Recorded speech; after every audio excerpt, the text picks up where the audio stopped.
Okay, in today's topic, I'll explain to you the antigen and its characters. Antigen is defined as a substance which introduces into our body and stimulates the production of antibody. जैसे मैंने class में आपको पहले भी कहा है, antigen जो होते हैं वो ऐसे सब्सटेंसेस होते हैं जो जब हमारी बॉडी में इंट्रोड्यूस होते हैं, इंट्रोड्यूस वो कैसे भी हो जाए, चाहे एक्सीडेंटली हो जाए हमारी बॉडी में इंट्रोड्यूस या किसी इन्फेक्शन के थ्रू हो जाए. ठीक है स्टूडेंट्स, एंटीजन वो सब्सटेंस होता है जो जब हमारी बॉडी में आ जाए, चाहे एक्सीडेंटली आ जाए या किसी इन्फेक्शन के थ्रू आ जाए, वो हमारी बॉडी को स्टिमुलेट करता है ताकि वो प्रोड्यूस कर सके एंटीबॉडीज. ठीक है स्टूडेंट्स, तो in nutshell, an antigen can be defined as any substance which, when introduced either accidentally or through infection into the body, can stimulate the production of antibodies. ठीक है जी. अब इसको सिंपलर वे में याद रखने के लिए एंटीजन उसे कहा जाता है जो जब हमारी बॉडी में अंदर आ जाए, कैसे भी अंदर आ जाए, एक्सीडेंटली आ जाए, किसी सोर्स के थ्रू आ जाए, वो हमारे इम्यून सिस्टम को इल्यूसिड करता है. इल्यूसिड को तुम कैसे याद रखोगे? वो हमारे इम्यून सिस्टम को डिस्टर्ब करता है, वो हमारे इम्यून सिस्टम को परेशान करता है. एंटीजन सो आक एलिमेंट आसान युस ये सानी बॉडी मज अचे सानी बॉडी वातनाई कुन किस्मुक नुकसान, अगर न नुकसान वातनाई एटलीस्ट कर इरिटेट. ठीक है, कहा ना, जैसे मैंने आपको एक क्लास में भी एग्जांपल बताई कि दो जने, ये समझो ये गेट है और गेट समझो ह्यूमन बॉडी का माउथ है. ठीक है, और जो अलग अलग डिपार्टमेंट्स है वो बॉडी के अलग अलग ऑर्गन्स है. मैंने आपको बताया कि यहाँ से दो जने अंदर आ रहे हैं. ठीक है, दो जने अंदर, एक जना आया सीधे ऑफिस गया, वहां पर कुछ काम किया और वापस निकल गया. देखो ये जो दो जने हैं ये दोनों फॉरेन है. ठीक है स्टूडेंट्स, वन भी फॉरेन है, टू भी फॉरेन है. ठीक है, अब हमें ये देखना है एंटीजन इनमें से कौन है. हर फॉरेन चीज एंटीजन नहीं होती है. ठीक है जी, ये चीज समझना, अंडरस्टैंड करना बहुत जरूरी है. Every foreign thing is not an antigen, but antigen is a foreign. अब जब ये दो जने हैं, ये जो नंबर 1 जना है ये आया, ऑफिस चला गया, ऑफिस में कुछ काम कर दिया और निकल गया वापस, बिना किसी परेशानी के निकल गया. पर जो ये नंबर 2 है, ये जो ही अंदर आया, ये एक डिपार्टमेंट में गया, वहां तोड़ फोड़ कर दी, ये दूसरे डिपार्टमेंट में गया, वहां तोड़ फोड़ कर दी. ये जो ये नुकसान पहुंचाएगा, ये जो ये इल्यूसिड करेगा, वो एलिमेंट जो हमारे इम्यून सिस्टम को इल्यूसिड करे, नुकसान पहुंचाए, इरिटेट करे, that element is called as antigen. Antigen is something which can elicit the immune system, ताकि वो एंटीबॉडीज प्रोड्यूस कर सके. कोई ऐसा एलिमेंट, कोई ऐसा सब्सटेंस जो कि हमारे इम्यून सिस्टम को किसी भी किस्म का नुकसान पहुंचाए या हमारे इम्यून सिस्टम को इरिटेट करे, that element is an antigen. ठीक है स्टूडेंट, जैसे मैंने आपको कहा, एवरी फॉरेन एलिमेंट, हर फॉरेन चीज जो होती है वो एंटीजन नहीं है, पर हर एंटीजन फॉरेन एलिमेंट है. आप कैसे कहेंगे? देखिए, फॉरेन एलिमेंट आपकी खाने की चीजें होती हैं, आप लोग तो वो बाहर से खरीदते हैं, खाते हैं, पर वो तो आपको कोई नुकसान नहीं पहुंचाती. ठीक है, हर फॉरेन चीज एंटीजन नहीं हो सकती है. Medicine is a foreign thing, but that is not an antigen because that do not elicits your immune system, that do not produce any kind of harm to your immune system. So this thing is to be kept in mind कि antigen वो substance है जो हमारी body को परेशान करे और हमारी बॉडी उसके खिलाफ एंटीबॉडीज बनाए, या एंटीजन एक ऐसा एलिमेंट है जो आपके इम्यून सिस्टम को किसी भी किस्म का नुकसान पहुंचाएगा. ओके स्टूडेंट्स, अब हम क्लासिफाई करेंगे. एंटीजन बहुत किस्म के होते हैं. मेजर प्रॉमिनेंटली हमारे पास 2 मेजर किस्म के एंटीजन्स होते हैं. पहला एंटीजन होता है जिसे हम कहते हैं कंप्लीट एंटीजन. कंप्लीट एंटीजन वो होता है students which is able to introduce the antibody formation and produce a specific and observable reaction with that antibody so produced.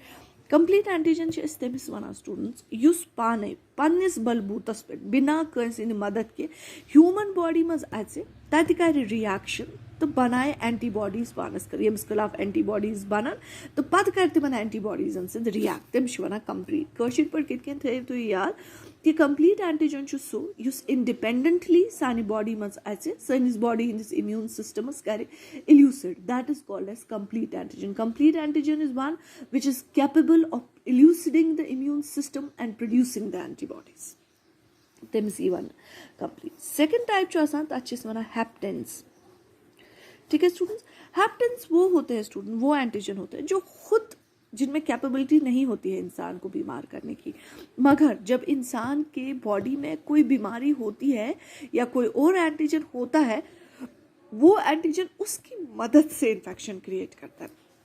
आपने देखा होगा एंड एज में एक डिजीज होती है बैक्टीरियमिया, ठीक है, septicaemia, that means multiple infection. Usually pneumococcus हमारी बॉडी में नॉर्मली भी होता है, ठीक है, नॉर्मली भी नीमोकोकस हमारी बॉडी में होता है, मगर सुचुन आसान एक्टिवेटेड फॉर्म्स में के, मगर जब बॉडी में बाकी इन्फेक्शंस हो जाता है वो भी एक्टिवेट होता है. हैप्टेन भी एक ऐसा ही एंटीजन होता है जिसमें खुद में कैपेबिलिटी नहीं है इंसान को बीमार करने की, मगर जब उसको किसी का सपोर्ट मिलता है, जब इसको एक दूसरे एंटीजन का हेल्प मिलता है, तब जाके वो डिजीज प्रोड्यूस करता है. अगर आपको उसको डिफाइन करना है तो आप लिख सकते हैं, हैप्टेन्स आर दो substances which are not capable of inducing antibody formation by themselves. ठीक है, जो खुद नहीं कर पाते, who are not able to induce antibody formation from themselves but can react specifically with antibodies. ठीक है, मगर react कर सकते हैं. Haptens are only capable of inducing antibody when they are combined with a larger molecule. जब वो किसी बड़े molecule के साथ, जब वो किसी बड़े antigen के साथ mix हो जाएंगे, help लेंगे, तब जाके वो अपना काम कर सकते हैं. और एक चीज़ मैं आपको बताना चाहूँ, there is a word called as epitope. Epitope basically antigenic का एक सबसे स्मॉलेस्ट यूनिट है एंटीजेनिसिटी का. एप्टोन एंटीजन के ऊपर समझो आप, ये जो है ये एक एंटीजन है. I am just giving you a rough, antigen की बहुत सारी शेप्स होती है, कोई एक पर्टिकुलर शेप नहीं होती. मैं सिर्फ आपको आइडिया देने के लिए बता रही हूँ कि इमेजिन करें कि ये एक एंटीजन है, ठीक है, और एंटीजन का जो सबसे स्मॉलेस्ट एरिया होता है जो रिएक्ट करता है एंटीबॉडी के साथ, smallest, the epitope, that is called as epitope. Epitope is the smallest area on the antigen, which is capable of sensitizing an immunological cells and reacting with other kind of antibodies. Epitope समझो एक छोटी सी जगह होती है इसके अंदर, antigen के अंदर, जो रिएक्ट करती है, ठीक है, जिसमें कैपेबिलिटी होती है रिएक्ट करने की. It is the smallest unit of antigenicity. कभी कभी आपको पूछा जाता है सवाल, या छोटे छोटे से वो फिल इन द ब्लैंक्स आते हैं, उसमें पूछा जाता है which is the smallest unit of antigenicity. The smallest unit of antigenicity is epitope. okay, it is the smallest unit of antigenicity and you can call it is the smallest area of antigen which is capable of sensitizing the cells or capable of reactions, जो body reactions कर सकता है. ठीक है students, अब मैं आपको बताऊंगी what are the properties. आप किस प्रॉपर्टीज क्या क्या है एंटीजन, तेरे पास क्या क्या क्वालिटीज का सनासने याद तो है क्यों बने तो ये छो antigen. First thing is size. Antigen usually very large molecules of antigens जो होते हैं they are highly antigenic. मतलब ये में से antigen बोड molecular weight आसे ज़्यादा molecular weight आसे सो ज़्यादा antigenicity. That means आप इसको याद रख सकते हैं ऐसे कि जिसका molecular weight high होगा उसकी antigenicity भी high होगी. यूता बोड आस एंटीजन त्यूता आसु ज़्यादा एंटीजन त्यूता आस तमिस में ज़्यादा कैपेबिलिटी इंसानस बीमार करना.